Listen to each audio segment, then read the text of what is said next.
Ok messieurs, on commence le troisième chapitre du Tanya.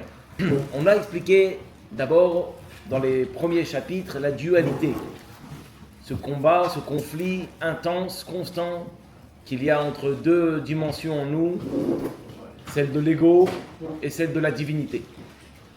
L'ego qui veut être au centre de tout, et moi dans tout ça je gagne quoi? La divinité qui veut que Dieu soit au centre de tout. On a parlé aussi de l'origine de chacune de ces âmes. On a parlé surtout du fait que tout ça c'est pas pour rien et qu'il y a un but à tout cela. Et chacun d'entre nous, on fait partie d'une seule et même entité qui est tout le peuple juif, qui est comparé comme un seul corps. On a vu aussi la différence qu'il y a entre la tête, etc., des membres du corps. Et que chacun, il a un but. Ça ne sert à rien de vouloir prendre le rôle de chacun. Le bras, il ne sera jamais un torse. Et le doigt, il ne sera jamais un pied. Chacun, il a son rôle, ses forces, son but.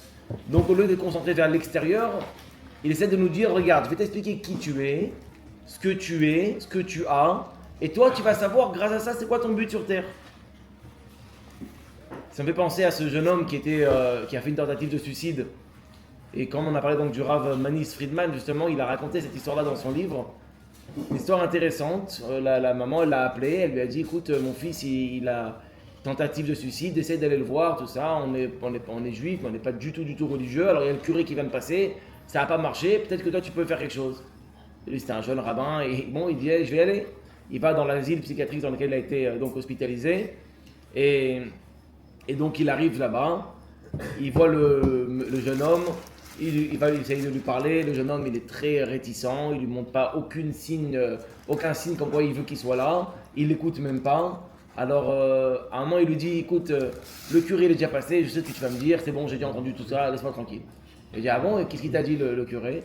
Il a dit, que Dieu il m'aime. Voilà, donc c'est pas ça, Dieu il t'aime, t'inquiète pas. Elle a dit, mais c'est normal que tu vas pas l'écouter, c'est du n'importe quoi ça. Si on s'en fiche que Dieu il t'aime, c'est pas ça qui va te faire agir. Par contre, de te dire que Dieu il a besoin de toi, c'est tout à fait différent.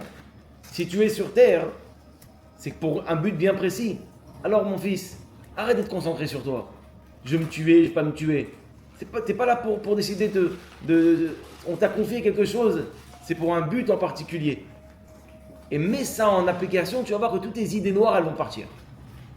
Et ce qu'il lui a dit en fait, c'était très profond. C'est que la chose qui va nous faire monter, sortir de toute angoisse, de toute déprime, de toute crise, peu importe l'âge, 14, 18 ou 39, 45, c'est le fait de savoir qu'on est là pour quelque chose et qu'on a un but, on a une mission. Et dans l'idée, on peut aller encore plus loin. Dieu lui-même, dans toute son infini, il a besoin de nous. La preuve, c'est qu'on est là. Et donc ça, c'est le meilleur moyen de sortir de toutes les limites. Dans notre chapitre maintenant, l'Admour Azaké va nous expliquer ça veut dire quoi l'âme juive? Elle est composée de combien de forces? Dans le chapitre prochain, on va expliquer comment l'exprimer à l'extérieur. Mais déjà, avant de l'exprimer à l'extérieur, il faut savoir, ça veut dire quoi? On a une âme. Une âme, c'est quoi? C'est une flamme? C'est quoi exactement? Alors il va nous dire, mais pour nous dire cela, il nous dit, il nous ramène un passage que tout le monde connaît. Et Dieu créa l'homme à son image. Je vais faire l'homme à mon image. Alors avec qui il s'est concerté? Alors il y a plusieurs explications. Il y a les anges. Il y a une autre explication qui dit, il s'est concerté avec les neshamot de tzadikim. Ve'amer kulam tzadikim. Il s'est concerté avec les neshamot. Et pour dire, je vais créer l'homme avec une neshama et je vais la faire à mon image. Maintenant, c'est contradictoire parce que Hachem il n'a pas d'image. Ça veut dire qu'il a une image, c'est un problème. Pourtant, la Torah elle dit qu'il a fait à son image. Alors, sans vouloir être trop mystique, on a besoin de s'arrêter pour dire, attends, mais ça veut dire quoi concrètement? Tu me parles pour que je comprenne, alors ça veut dire quoi? Son image. La semaine dernière, on a parlé des 10 sphirotes. Vous vous rappelez? Les 10 sphères. On appelle ça les sphères parce que ça vient du langage saphir, comme une pierre précieuse. Ce sont des moyens que Dieu il a mis en place pour briller. 10 moyens qui permettent à Dieu de briller, de s'exprimer dans le monde. Ces 10 sphères que lui, il a, on les a nous aussi. Alors avant de passer à notre cas à nous, on va parler d'abord de ce que Dieu, il a. C'est quoi ces 10 sphères-là? Lui-même, Hachem, il est infini. Donc quand tu dis qu'il y a 10, c'est déjà un problème. 10, c'est limité. Alors on dit oui, c'est vrai, tu as raison. On ne parle pas d'Hachem dans son essence. On parle d'Hachem dans le cadre de la limite. Quand il a créé, vous vous rappelez la semaine dernière, on a parlé des mondes, on a parlé de 4 mondes, un niveau de Dieu dans lequel il s'est, oui, limité. Donc et là-bas, il y a 10 sphères, 10 canaux, 10 façons de s'exprimer. Pourquoi j'ai besoin de savoir comment Dieu, il est, entre guillemets, il est représenté?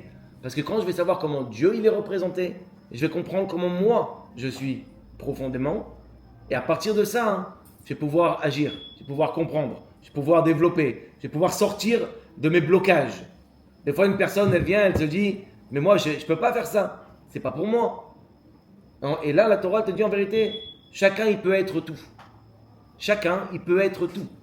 On n'est limité par rien. Viens, on commence par Dieu. Alors, il y a 10 sphères.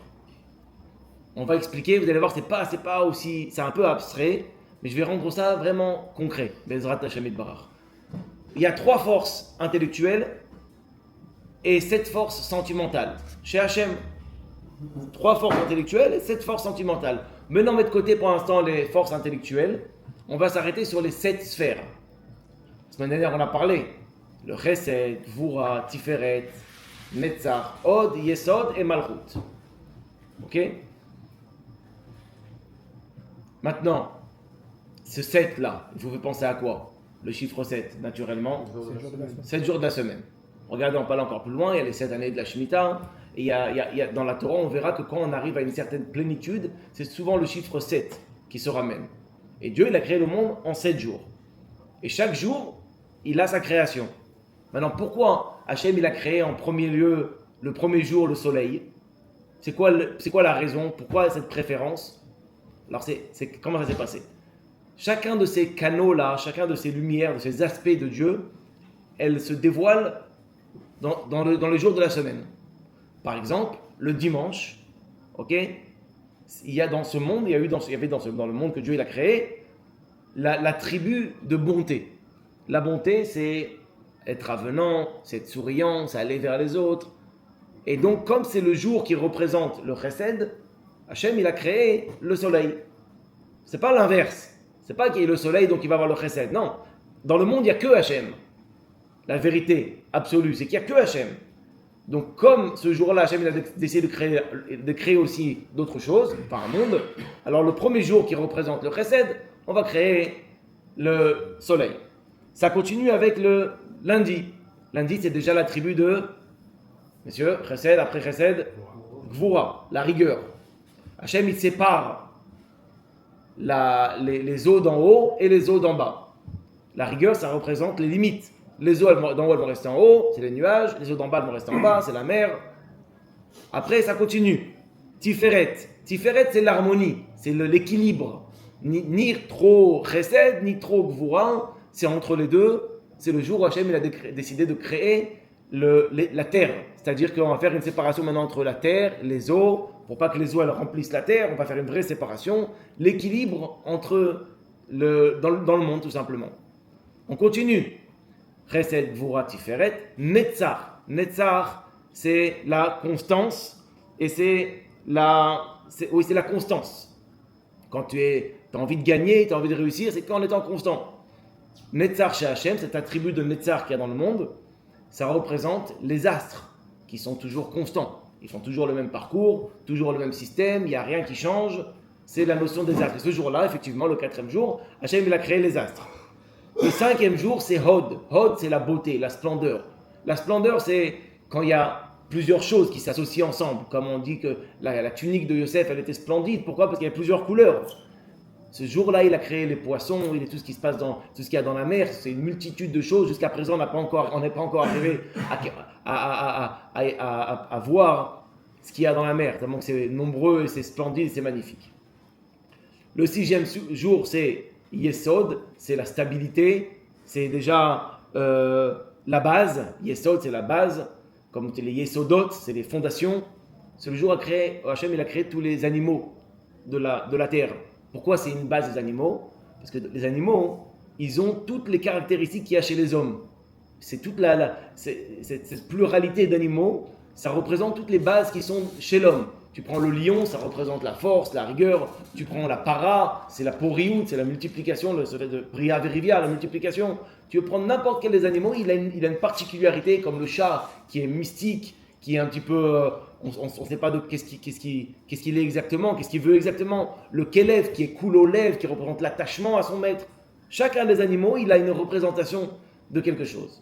Et le 7e jour, c'est la royauté divine, c'est le jour où Hachem Hamash, il a dévoilé son règne, et donc automatiquement, c'est un jour particulier qui va être donné par la suite aux Bnei Israël, qui sont les représentants de la royauté de Dieu sur terre, et donc le Shabbat, le 7e jour. Voilà un petit peu la raison pour laquelle les choses elles se sont faites comme ça. Parce que tout parle de ces 7 sphères.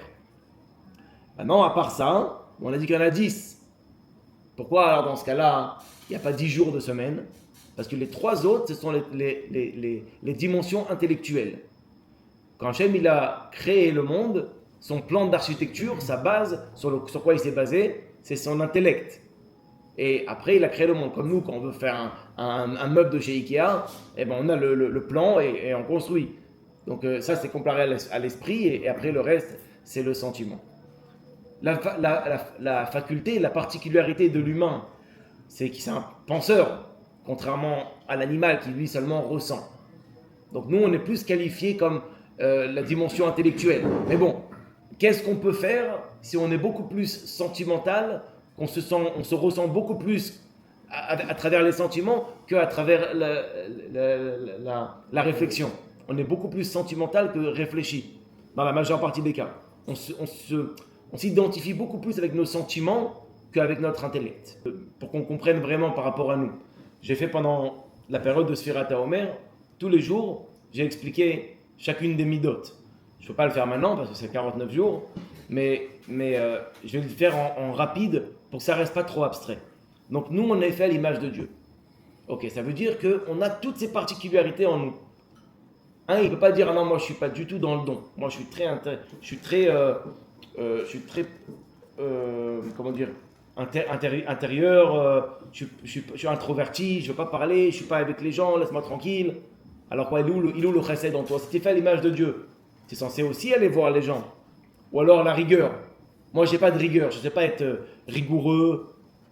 Alors quoi? Pourquoi? Il est où la rigueur chez toi? Donc déjà, on parle d'un principe où on a tous ces 7 sphères. Je vais essayer de les expliquer dans le rapport humain. Il y a toujours les deux côtés. On va voir par la suite.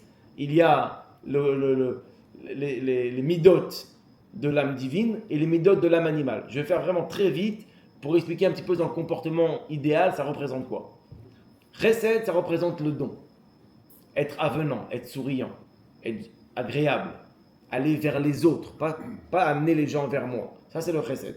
La rigueur, dans le bien, c'est être rigoureux avec nous-mêmes, et non pas forcément avec les autres, mais plus avec nous-mêmes. Rigoureux avec nous-mêmes, ponctuel, carré. Tiferet, c'est savoir aussi avoir de la compassion. C'est Rahmanout, c'est de la compassion. C'est-à-dire que même si ça ne mérite pas, je vais pouvoir avoir une compassion et m'identifier avec la personne pour pouvoir l'accompagner et l'aider. Ça c'est Chesed, Gvura, Tiferet. Netzach, c'est l'ambition. Tu ne peux pas réussir à devenir qui tu es sans être constant. Netzach, c'est l'ambition, c'est la constance, c'est de répéter les mêmes gestes, ne jamais se fatiguer, ne jamais lâcher. Ça aussi, on a en nous. Netzach. Od, c'est l'humilité, la hoda'a, savoir être humble, savoir laisser la place aux autres, savoir se mettre en retrait, de ne pas vouloir toujours être le centre. Yesod, c'est, comment Dieu ça dit, Yesod olam, c'est l'attachement. Des fois, on a des relations amicales, ou peu importe, mais ça n'aboutit pas. On n'arrive pas à maintenir cette relation. Une fois qu'on n'a plus trop de liens, on laisse tomber, on a eu plein d'amis et on se fait de nouveaux copains et on n'arrive pas à tenir une relation. Normalement, quand tu as un ami, ça doit être fort, proche, même avec nos proches, avec nos enfants, avec nos frères et sœurs. Ça aussi, c'est une des forces qu'on peut dévoiler. Et la dernière force, c'est Malchut. C'est savoir être autoritaire sans être pour autant un dictateur. C'est la force de l'autorité, de savoir exiger quand il le faut ou demander aussi avec rigueur. Voilà les 7 qualités qu'on a en nous.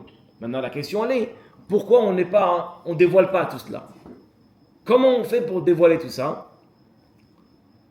Et leur réponse, elle est que tout ça, c'est en fait dirigé par cette tête, par la petite boîte là qu'on a. C'est à partir de là où tout va agir. Par exemple, si je réfléchis, un homme il réfléchit sur sa femme qui lui prépare pas à manger. Ok? Je rentre à la maison du travail, elle ne prépare pas à manger. Et lui, il interprète cela dans son esprit, donc c'est son esprit qui fonctionne, comme un manque de respect. Pour moi, on dit que qu'est-ce qui nous dirige? Qu'est-ce qui dirige notre façon de penser? C'est la émouna, la croyance qu'on a. C'est ça qui va faire de la émouna, on va se faire une toumouna de ce qu'on voudrait avoir, être, quel genre de mari je voudrais être. Donc j'ai la émouna de quel genre de mari je voudrais être. Il y a le manque dans le cas en particulier, donc je n'ai pas ce que je voudrais avoir par rapport à ma émouna. Je l'interprète d'une mauvaise façon, et de l'interprétation, on arrive au ressenti. Je me sens rabaissé, je comprends pas pourquoi c'est toujours moi qui est en deuxième plan, pourquoi elle me respecte pas. Mais en fait, tout commence par l'interprétation. La même personne, une autre personne va vivre la même situation, mais il va l'interpréter d'une façon différente, avec peut-être plus de compassion, il va réfléchir d'une autre façon, et le ressenti va être différent. Ça veut dire qu'en fait, quand on parle des traits de caractère, c'est révolutionnaire ce qu'il dit en fait. Il est en train de dire que les traits de caractère n'existent pas. Dans l'idée, ça veut dire qu'on peut avoir une petite attirance pour ci ou pour ça, mais ça ne définit en rien quoi que ce soit. Alors c'est vrai qu'il y a une tendance, on dit même dans la Gemara, elle dit, quand tu es né tel mois, tu vas être plus tendancieux à cela. Quelqu'un qui est né pendant cette période-là, pendant mars par exemple, il peut être ou tueur ou chochette. Il peut être attiré vers le rouge. Oui, bon, c'est possible. Tu as une tendance, mais tu peux en faire ce que tu veux. Donc tout ça pour nous dire que si tu arrives à penser de la bonne façon, tu vas automatiquement vivre de la bonne façon. Et donc c'est pour ça qu'il a dit au début, vous vous rappelez, on a dit qu'on va passer par un chemin un peu long, mais court. On aurait pu dire, te comporte pas comme ça, parce que sinon tu auras telle sorte de guéhinome. Te comporte pas comme ça, parce que ça représente ça. Il te dit non. Mets de côté ça, ça veut pas dire que c'est faux, mets de côté ça. Viens, je vais arriver à t'expliquer pourquoi et comment tu vas pouvoir changer de l'intérieur. Tout ça, pourquoi? Pour nous dire qu'en vérité, même dans la Avodat Hashem, on peut faire les choses, mettre les tefilines tous les jours, faire Shabbat, aller à un cours de Torah, et on a toujours fait, pourtant, concrètement, est-ce qu'on aime Dieu? Est-ce qu'on craint Dieu? J'ai du mal à y croire qu'on aime Hachem. Un sandwich tunisien, là, comme il y a à table, ça, c'est plus kiffant. Ça, j'aime. Je peux dire que je l'aime. Ça, je ne me trompe pas. Mais de dire que j'aime la tfila, que j'aime étudier, mais que j'ai un vrai sentiment, en étant honnête, je préfère plus un bon steak, bien chaud, bien gras, que quelque chose de spirituel. Alors, comment on arrive à descendre et arriver à l'amour de Dieu, ou alors à la crainte de Dieu? Comment on arrive à concrétiser ça? Tout va venir de là, en fait. Et c'est pour ça qu'on appelle l'Admour Hazaken, il a commencé la Chassidoute Chabad. Parce que lui, son principe, c'était Chabad. C'est quoi Chabad? C'est les initiales de Chochma, Bina et Dat. C'est les 3 forces intellectuelles qu'on va développer un peu vers la suite. En tout cas, tout provient de là. Quand tu sais te servir de ce que Dieu t'a donné, tu ressens différemment. C'est quoi Chochma, c'est quoi Bina et c'est quoi Dat? Pour l'instant, c'est du chinois. Moi, je sais que j'ai un cerveau. Après, ne me dis pas que, j'ai un cerveau, je réfléchis. Oui, c'est vrai que quand je réfléchis sur quelque chose de triste, je vais être malheureux, c'est vrai. Quand je réfléchis sur quelque chose de joyeux, je vais être heureux, c'est vrai. Donc, on voit le lien de cause à effet entre l'esprit et les sentiments. D'accord. Plus profondément, il y a ce qu'on appelle Chochma. C'est quoi Chochma? Ce n'est pas la connaissance, ce n'est pas la compréhension. C'est ce que l'on appelle la graine. La graine, c'est le début. Tout a commencé à partir de la chorma. Imaginez-vous, j'ai une graine d'un fruit que je plante dans la terre. La terre et le fruit qui vont s'unir, la terre elle va pourrir, la graine elle va pourrir, elle va donner naissance à des racines qui vont donner naissance à un tronc, puis après à des branches, puis après à des feuilles, des fruits qui lui-même va avoir des graines. Quand je prends la graine en question dans la main, est-ce que je peux dire que j'ai un pommier dans la main? Non.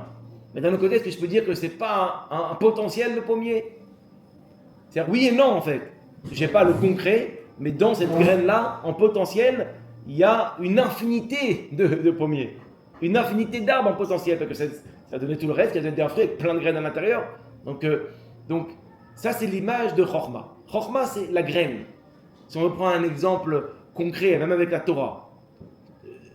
La Torah elle commence par 10 commandements. C'est la source, c'est la graine. Après on a développé, par la suite, Torah écrite, Torah orale. Et dans la Torah orale, il y a une infinité de livres. C'est-à-dire que au début, tout commence par une idée, par 10 commandements, et après, ça se développe. C'est comme quand quelqu'un il a une idée de business. Il a une idée d'un coup. Oh, j'ai une idée. Vas-y, raconte. Il bafouille. Non, c'est pas ce que je voulais dire. Non, c'est pas ça. Attention. Attends, 2 secondes, laisse-moi réfléchir. Mais tu l'as ou tu l'as pas?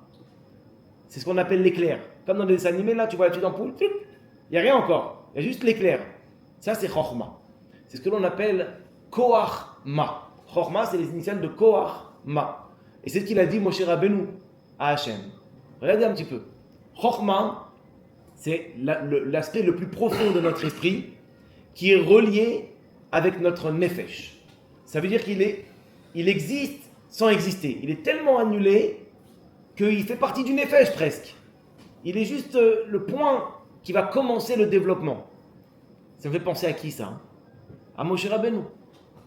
Moshe Rabbeinu, il est tout, mais en fait il est rien.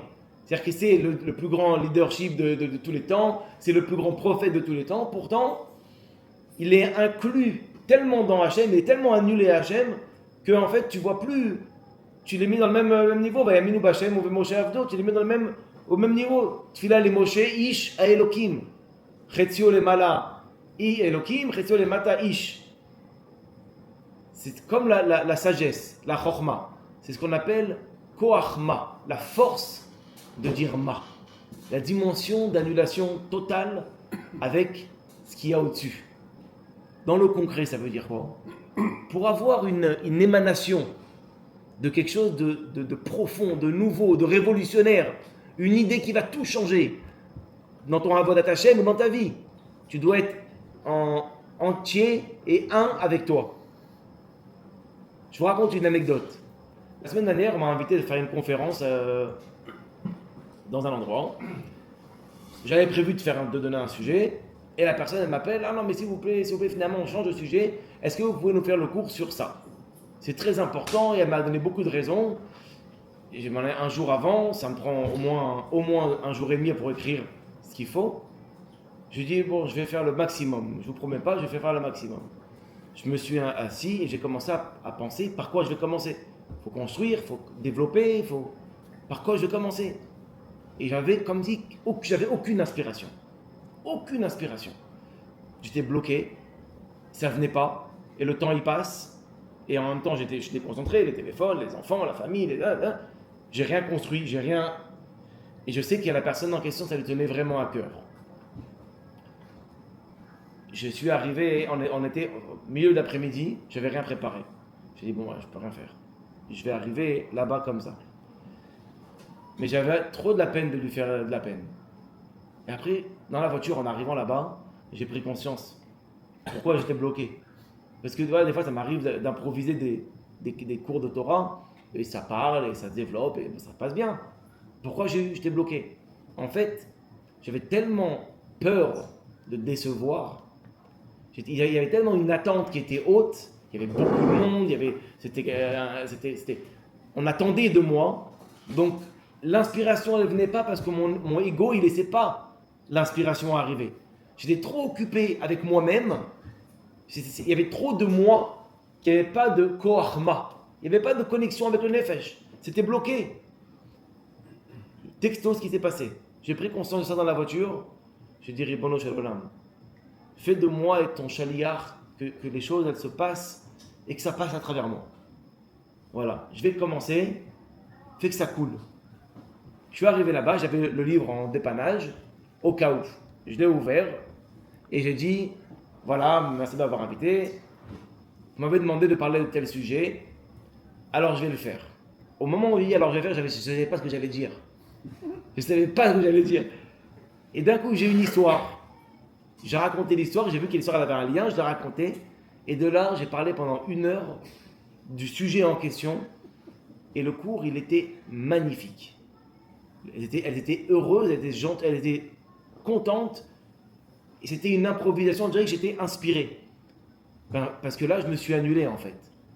La force de Moshe Rabbeinu qui a pu être... Pourquoi c'est un canal? Parce qu'il n'a pas dit comme Avraham Avinu, que lui, il a dit à Hachem, je suis cendre et poussière. Ok, t'es magnifique, t'es annulé, mais tu es quelque chose. Tu es cendre et poussière. Yaakov, il a dit, Katanti, Mikol HaChasedim, je suis tout petit. Tu es tout petit, tu es... David Amelech, il a dit, Vanochi Tola'ad Veloish, je suis un ver de terre. Ok, t'es un ver de terre. Moshe Rabbeinu, il a dit, Venachnu ma. Qui suis-je? Comment ça qui tu es? Tu es l'homme qui a sorti le peuple juif, tu es. Non, dans le sens où je suis connecté à toi, moi, qui je n'ai pas d'identité propre. Et ça a fait de lui qui il était. Cette connexion-là. C'est pour ça que Moshe Rabbeinu, il l'a appelé la Chochma. C'est lui qui a donné la Torah, parce que la Torah, c'est la Chochma d'Hachem. Et donc, c'est ça la Chochma. C'est la graine. Comme si on veut partager maintenant, on veut se regarder. Nous, on est l'homme, on est la Chochma. Si on va regarder dans les grandes lignes, nous, on est la graine. La preuve, on donne la graine. Et la femme, c'est quoi? Ou c'est quoi la prochaine sphère, la prochaine force dans le cerveau? C'est Bina. Bina, c'est pas de l'intelligence, c'est du développement. Ça veut dire, je prends l'idée, il y a eu l'éclair, ça y est, j'ai reçu, et maintenant je développe. Je fais le business plan du projet. Je développe comment je veux que ça se passe, où je veux que ça se passe, de quelle façon je veux que ça se passe. Je descends la chose le plus possible dans le concret. Je fais de ça vraiment un plan, comment le faire de A à Z. Ça, c'est Bina. Ça fait penser aussi à la femme. La femme, on lui donne une graine, elle fait un bébé. Tu lui donnes des courses, elle te fait un repas. Tu lui donnes une maison, elle te fait dans des détails, elle te met des petites fleurs là, et des petits trucs. Nous, on a l'idée générale où on veut une maison. L'intériorité, comment ça doit être fait, les détails, les couleurs, ça c'est Bina. Elle développe ce que ce Chochma lui donne. Donc ça, c'est Chochma et Bina. Tout ça, donc ça veut dire que finalement, pour revenir à notre sujet, pour créer un sentiment, pour créer quelque chose, il va me falloir réfléchir, méditer, comprendre. La Chochma en question, en fait, plus je vais être rien, et plus je vais être tout. Comme on dit dans la tfila, on finit la tfila en disant Venafshi ke'afar la kol tiye. Virgule, petach libi betoratecha. C'est-à-dire que tu es devant le roi des rois. Tu es censé prendre conscience de ton rôle, de qui tu es, etc. Et tu finis par ta tfila en disant je veux être comme de la poussière de la terre. Ça veut dire, sur la poussière, on ne va pas se mentir, on marche. Sur la poussière, on peut même faire d'autres choses. C'est des choses sales, quoi. Et pourtant, on demande à Hachem d'être comme de la poussière. Si on était sincère avec les mots, on dirait, mais non, mais oh. Parce que dans la vie, si on marche dessus, tu vas tout de suite rétorquer. Alors que tu le demandes à Hachem, fais de moi comme de la poussière. Et le type, il te bouscule, tu es prêt à lui mettre une patate. Comment ça marche? On n'a pas conscience de ce que l'on demande. On demande à Hachem, fais que moi, je sois une graine qui n'ait pas peur de pourrir, dans le sens où ne plus exister. La peur de l'inconnu. C'est justement dans cet inconnu-là, quand tu vas tellement te connecter à ta source, tu vas ne plus avoir peur des choses que tu as toujours, qui étaient toujours importantes pour toi. Il faut qu'on me respecte, il faut qu'on me dise que je suis comme ça et je viens de le ressentir que je suis aimé. Enfin tout ça, tout ce système-là qu'on se dit qu'on est obligé, si en fait on se donnait au but qui est de faire ce qu'on attend de nous, et de réfléchir dans ce sens, on se connecte à notre source. Et là, on devient une source d'inspiration. Tant qu'on fait les choses, comme dans mon cas, je voulais écrire un cours pour impressionner la galerie, ça ne vient pas. Le cœur, tu ne sors pas du cœur. Ça vient pas. Et si tu veux, ou alors tu fais une imitation. Une imitation, ça se voit. Le cœur, il se voit aussi. Donc il faut arriver à rentrer en connexion. C'est ce qu'il a réussi à faire Moshe Rabbeinu. C'est pour ça qu'on l'appelle Venachnuma, la fameuse Koachma. Donc en fait, comment on arrive à ça? Avec une phrase qui peut nous motiver, qui peut nous remettre les choses tout de suite dans leur équilibrer toute notre façon de penser. Ata lo aïnian. Anachnu lo aïnian. Hashem ou aïnian. Ashlichut ou aïnian. Nous ne sommes pas le sujet. Dieu c'est le sujet. Notre shlichut c'est le sujet. Nous on n'est pas le sujet. Plus on comprend qu'on n'est pas le sujet, mais qu'on est l'émissaire. Qu'est-ce qu'il dit la Torah sur l'émissaire? La Gemara Maseret Kiddushin, encore d'autres endroits. Shlucho shel Adam, kmoto. L'émissaire, si un homme il veut se marier avec une femme, et la femme elle est très loin, et l'homme ne peut pas accéder là-bas, il envoie un émissaire. Et l'émissaire il va, et il dit Areat mekudeshet lo, betabaat zo, kedat Moshe ve'Israël. Et tout le monde dit Mekudeshet, elle est Mekudeshet. Mais comment ça? C'est pour lui. Quel rapport? Mais lui et lui, ça fait la même chose, c'est sa continuité. Ça veut dire qu'on peut devenir l'émissaire d'Hachem avec ses facultés, ses forces, et le représenter avec tout ce qu'il représente dans toute sa splendeur, quand on n'a pas peur de devenir rien. C'est quand on comprend qu'on devient, qu'on n'a plus peur de devenir rien, qu'on devient tout. On enlève tout ce côté de ego, et c'est Dieu qui se dévoile à travers nous, qui réussit à travers nous. Okay. Donc nous, c'est pour ça qu'en fait le rôle de l'homme à la maison, c'est de donner, et la femme, elle est de recevoir. La femme, on voit ça, vous savez dans quel endroit? Même dans les lettres du nom de Dieu. Yud, le Yud et le He. On dit Ish ve'isha zachu, Shrina benehem. Un homme et une femme qu'ils ont mérité, la Shrina elle est avec eux. Si tu enlèves le Yud de Ish et le He de la femme, il reste le feu. Et c'est quoi le Yud et le He? Le Yud, c'est la lettre la plus petite de l'alphabet. Elle est presque un peu invisible. Ça représente la Chokhmah. Elle est complètement annulée. Mais d'un autre côté, c'est la source de toutes les lettres de l'alphabet. Toutes les lettres, elles commencent par un Yud. Le He, le Vav, tout commence par un Yud. Et c'est quoi le He? C'est le Yud qui se développe en large et en long. C'est Bina qui développe. La femme, c'est le He. Et l'homme, c'est le Yud. Quand l'influence chez l'homme, elle se fait d'un endroit d'annulation, pas parce qu'il a peur, pas parce qu'il veut qu'on le respecte, mais pour Dieu, la femme, elle reçoit. Et elle développe. Et c'est pour ça qu'on dit que la femme, c'est la source de la bracha. Parce qu'elle développe. Tu lui donnes un tout petit peu, elle te développe une tonne. Elle te ramène des brachot. On dit dans la tfila, Em abanim smecha alleluka. C'est quoi Em abanim? C'est qui la mère? La mère qui donne naissance. La mère qui donne naissance, c'est l'aspect intellectuel. Dans la Kabbalah, la dimension de la bina, la femme, c'est la mère. Elle donne naissance à qui? À quoi? Au sentiment. Ça veut dire qu'en fait, regardez un enfant. Un enfant, il a beaucoup de midot, il est très très sentimental, parce que justement son esprit est étriqué. Un homme qui grandit, plus il grandit, et plus les sentiments ils se réduisent, il arrive à les contrôler. Plus il réfléchit, et plus il arrive à se contrôler. En fait, il arrive à ce qu'on espère tous arriver un jour, à ce que le moach chalit à la lèvre, que le corps, l'esprit, il contrôle totalement le cœur, à 100%. On dit que c'est quoi? On en avait déjà parlé. Le but, c'est d'être un roi, représenter la royauté de Dieu sur terre. Moach, lève, kaved. C'est Meler. Moach, cerveau, ça passe par le cerveau, ça descend vers le cœur, et après, concrètement, kaved, c'est la dimension de l'action. Si c'est l'inverse, c'est d'abord kaved, l'action, après le cœur, lève, et après le moach, c'est kloum. Ça n'a rien ce que tu fais. Il n'y a rien qui se construit. On n'a pas parlé d'encore une dimension. C'est la plus importante.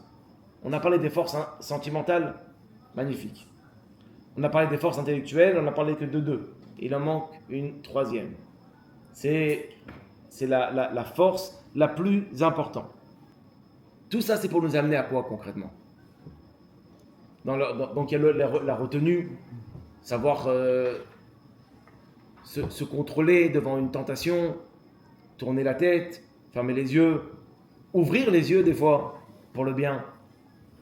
Tout va dépendre de notre façon de réfléchir.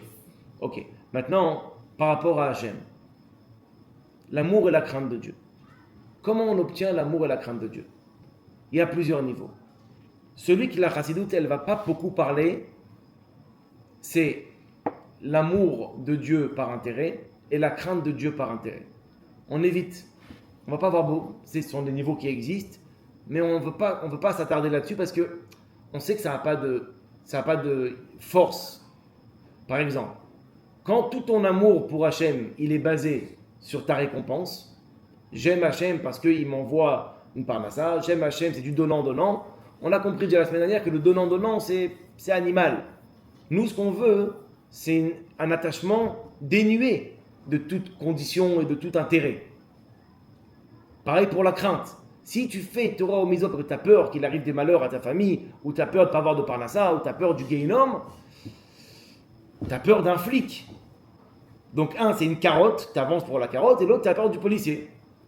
Donc dans les deux cas, c'est fragile. Parce que le jour où la carotte, elle a disparu, ou tu as envie d'une plus grande carotte, mais qui ne vient pas, ou alors tu dis, bon, après tout, j'ai plus rien à perdre, je vais kiffer. Si tu me parles du Gehinom, moi je m'en fiche du Gehinom, je suis là dans ce monde-là, moi je vais kiffer déjà. Donc, à un moment ou à un autre, c'est fragile quand c'est que ça. La chassidoute, elle vient nous dire, regarde, je vais essayer de te monter à un autre degré d'amour pour Hachem. C'est un niveau que l'on a à l'intérieur de nous, qu'on a tous profondément à l'intérieur de nous, mais qu'on n'a pas tendance à l'extérioriser, à le dévoiler, à le développer. Comment il va venir cet amour de Dieu? Par la réflexion, par la méditation. Avec la méditation, avec la réflexion, avec la pensée, on arrive à tout. Dans le monde Chol, la Havdil, il y a un homme qui a écrit un livre extraordinaire qui s'appelle la Moach Hagamish. Moach Hagamish, il a appelé le cerveau élastique. Et il a démontré que le cerveau, même si d'un point de vue neurologique, il y a un handicap, le cerveau, il peut de plus en plus se reformer pour laisser tous les handicaps disparaître. Il y a un homme qui s'appelle Joe Dispenza. Joe Dispenza, c'était un homme lambda. Un jour, il a fait un accident de voiture. Son histoire, elle est sur YouTube. C'est un homme très connu. Maintenant, il a fait un accident de voiture. Il était handicapé totalement. C'était devenu un légume. Impossible à remettre sur pied. Les docteurs, ils lui ont dit, voilà, tu vas finir ta vie sur cette chaise. Et pas seulement même handicapé moteur, il était devenu complètement un légume. Et un jour, il s'est dit, je vais changer tout cela, et je vais remédier, et je vais me soigner moi-même. Et il a commencé à se soigner via la méditation. En réfléchissant sur ses membres du corps, il a réussi à les faire bouger. Aujourd'hui, il a des cliniques aux États-Unis, des milliers de personnes ils viennent se soigner chez lui. Il a écrit des best-sellers. Vous pouvez regarder sur Internet, c'est fou. Il explique de plusieurs façons, plusieurs dimensions dans la méditation. C'est extraordinaire. Ça n'égale en rien ce que nous, dont on parle, parce que lui, il parle de choses physiques et imaginaires. Nous, on parle de choses concrètes qui sont à l'intérieur de nous. Donc, tout ça pour expliquer un petit peu c'est quoi la force de la pensée. On crée par la pensée, on peut détruire par la pensée. Et donc, on peut dévoiler par la pensée. Parce que quand on parle d'amour et de crainte de Dieu, il ne s'agit pas de créer quelque chose. On a reçu en héritage de Abraham, Yitzhak et Yaakov ces qualités-là. L'amour, on l'a reçu de Abraham. Et on a reçu de Yitzhak la crainte. Alors, comment on dévoile ça? En méditant, en réfléchissant, en s'arrêtant, en étant là, ici et maintenant, sans fuir, sans partir, sans penser à autre chose. Réfléchir. Réfléchir sur quoi? Qu'est-ce qui va faire naître l'amour d'Hachem? La prise de conscience de sa proximité, de sa grandeur, du fait que, plus de la proximité en fait, le fait que tout est recréé à chaque instant, que tout ce monde-là, c'est comme l'âme à l'intérieur de quelqu'un. C'est vivant. Tout ce monde-là, il est vivant et Dieu, il le recrée à chaque instant. Toutes sortes de réflexions qu'on verra par la suite qui te font comprendre la proximité que tu as avec Hachem et que Hachem, c'est pas un juge qui est au-dessus de toi en train de te dire attention, si tu fais la verra, je vais te frapper.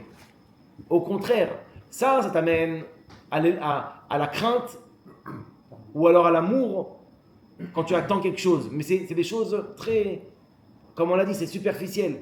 Là, tu prends conscience de l'omniprésence de Dieu, l'unicité de Dieu, que tout ce que tu vois, c'est un. Et plus tu médites sur ça, plus tu réfléchis sur ça, plus tu approfondis, plus tu y penses, plus tu vois la providence divine dans ton travail, avec tes clients, avec la vie, au volant d'une voiture. Tu le vis, tu n'as plus besoin de dire « Ah, il va m'arriver galère, il faut que je ferme les yeux. » Tu ne peux pas avoir autre chose parce que tu vis avec ça. Tu as un plaisir concret dans ça, dans cette réflexion qui devient pour toi très... ça devient... Voilà, je m'entraîne à penser à ça. Et après, tu le vois. Tu le vois. Et après, tu le ressens. Et pareil dans l'aspect de la crainte. Quand tu prends conscience de la grandeur d'Hachem, de combien il est haut, combien il est grand, combien chaque brindille d'herbe sur terre, elle ne pousse pas s'il n'y a pas un ange qui lui dit pousse, comme c'est marqué dans la Gemara. C'est-à-dire que c'est contrôlé, tout est contrôlé. Si j'avais conscience, comme les malachim, ils ont conscience que toute leur vitalité, elle provient de Dieu, ils ne peuvent pas regarder à droite ou à gauche, il n'y a que Dieu. Ils développent dans le Tanya, ils développent ce genre de méditation. Mais si tu t'arrêtes avant ta tefila, tu fermes les yeux et tu t'essayes de regarder ça, de le vivre, ça ne serait-ce que 5 secondes pour commencer. Demain, tu feras 6 secondes. Après-demain, 7 secondes. Et après, tu le vois dans la tefila. Dans la tefila. Toute la tefila, elle te parle, tous les psuké des Imra. Elle te parle de quoi, les psuké des Imra? Le monde, comment il est grand, le monde, comment si, nanana, et les oiseaux, et la mer, on est devenu des national géographiques. Alors qu'en fait, tout ça, c'est pas pour regarder et parler des animaux. Tout ça, c'est pour te parler à toi, de ce que Dieu y crée à partir d'un rayon, de sa lumière. Ne t'impressionne pas, il n'y a que Dieu dans le monde. En fait, tout ça, ça dévoile l'amour et la crainte. Mais pour ça, il faut faire marcher la troisième force de l'intellect, qui est fondamentale, on va s'arrêter sur ça. C'est quoi la troisième force de l'intellect? Tous les jours, on le fait, mais on ne fait pas attention. Quand on met les tefilines, remarquez bien, les tefilines, c'est exactement l'image du cours. Tu fais 7 tours, donc c'est les 7 sphères qui doivent venir dans ton bras, dans ton corps. Après, tu as le principal qui a marqué dans les tefilines. Là-bas, on parle de Shema Yisrael, Hashem Echad. On parle de l'amour de Dieu, à la crainte de Dieu. Donc en fait, tu as tout ce qu'on a parlé ici dans le boîtier des tefilines, mais nous, on en a marre que ça reste sur notre tête. On veut que ça rentre dans notre tête et que ça découle dans le corps. C'est pas seulement je connais ce que tu dis, c'est je ressens ce que tu dis, je ressens la chose et je vis avec la chose. Et tout le but des tefilines, c'est ça. Là, la ligne de droite, c'est la bina. Donc ça, c'est le keter, c'est la couronne. Ça, c'est la bina. Chochma, on a chochma, on a bina. Donc là, les deux forces intellectuelles. Et le dalet de derrière, c'est le da'at. Le da'at, c'est lui qui va faire le pont et qui va transmettre tout ce qu'on a ici à travers les deux lanières. Un qui va sur tout le côté droit et l'autre sur tout le côté gauche. L'amour et la crainte. Ça vient dans tout le corps. Donc je ne suis plus maintenant dans la compréhension, je sais. C'est plus je comprends, c'est je sais. Si tu dis à ta femme, pour comprendre la différence entre la compréhension et le savoir, tu vas dire à ta femme, je sais ce que c'est un accouchement, ça va te mettre une claque. Par contre, si tu peux dire je comprends. Comprendre, tu peux. Savoir, c'est s'identifier. C'est être un avec la chose. Le dalet, c'est lui qui fait le pont entre le cerveau et les sentiments. C'est ce qu'un jour il a dit Freud quand il a rencontré le Rabbi Rachab. Ils se sont rencontrés. Imaginez-vous la rencontre du monde de la psychologie avec le monde de la chassidoute. Le Rabbi Rachab est très très spécial dans son développement de la chassidoute. Il a écrit des livres très profonds. Et il lui a dit, Freud, il a dit au Rabbi Rachab, quel est le but de la chassidoute? Alors il lui a dit, le but c'est que l'esprit et le cœur se rejoignent. Et Freud, il n'a pas compris. Il dit, mais comment tu veux? Lui, il avait une vision tellement négative sur l'humain, de façon générale, mais là encore plus. Tu veux que l'esprit et le cœur se rejoignent? Comment tu veux faire une chose comme ça? Il y a un univers. Il dit oui, le but, c'est de traverser l'univers en question pour que les deux se rejoignent. Et si on réfléchit bien, c'est exactement l'histoire de notre peuple. Regarde un petit peu. On a commencé notre histoire par la sortie d'Égypte. Donc Israël qui sort de chez Paro pour arriver dans la Eretz Zavatra la Vache, dans la Nachala, l'héritage que Dieu nous donne. Regardez un petit peu, si on parle de... Ça c'est le macro, ok? C'est toute l'histoire dans le monde. Maintenant, en mode micro, c'est exactement le service de Dieu d'un juif tous les jours. C'est quoi Israël? C'est quoi l'Égypte? C'est quoi Pharaon? Et c'est quoi la terre d'Israël? C'est quoi Israël? C'est le juif. Yachar El. Celui qu'on appelle le juif, c'est celui qui est représentant de Dieu. Donc c'est celui qui est droit, Yachar, avec En Sof, Dieu, dans son esprit. C'est la Neshama. Ok. Elle doit traverser et descendre dans le corps. Pour ça, elle ne peut pas. Pour ça, elle a besoin de passer par la nuque. La nuque en hébreu, c'est Oref. Oref, les mêmes lettres que Paro. Donc, Oref, elle empêche que Israël, la dimension de elle, qui est dans le juif, en nous, la divinité qui se trouve dans l'esprit, la Neshama, qu'elle descende dans les sentiments. Pas seulement je comprends, mais je ressens. Il faut traverser par Oref. Ok? Pour arriver à la Nachala. Pour arriver à ce que la Neshama, elle se dévoile dans le corps. Qu'elle descende. Pour ça qu'il faut que ça descende. Les lanières, elles doivent être longues. Il ne faut pas s'arrêter ici. Elles doivent être longues pour que ça commence déjà jusqu'à la brite et même encore en bas. Parce que le but, c'est d'arriver à ce que la Emouna et la compréhension, elle soit vécue. Elle soit dans la vie de tous les jours. Et donc ça, c'est, pour résumer, en 2 mots, c'est les forces de l'âme. Il y a 10 forces dans l'âme. Elles veulent s'exprimer. Et Bezrat Hashem, la semaine prochaine, on expliquera comment faire pour exprimer chacune de ces forces-là dans le monde concret. Brouchim Tiyou.